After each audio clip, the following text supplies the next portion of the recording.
Spanner ഏതാണെന്നും കറക്റ്റായിട്ട് അറിയില്ല.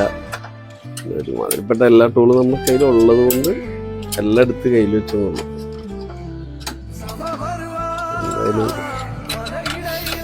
രണ്ടുതവണ നമ്മൾ ചാർജറിലോട്ട് നോക്കിയായിരുന്നു. പരീക്ഷണം വേണ്ട, ഇനി പുതിയത് വയ്ക്കണ്ടായിരുന്നു.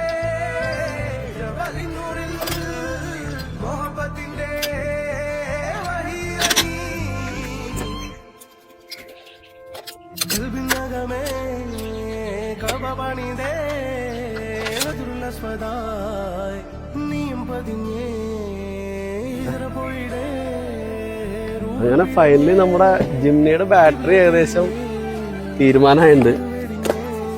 ഇന്ന് പുതിയ ബാറ്ററി മേടിക്കണം. 3 വർഷം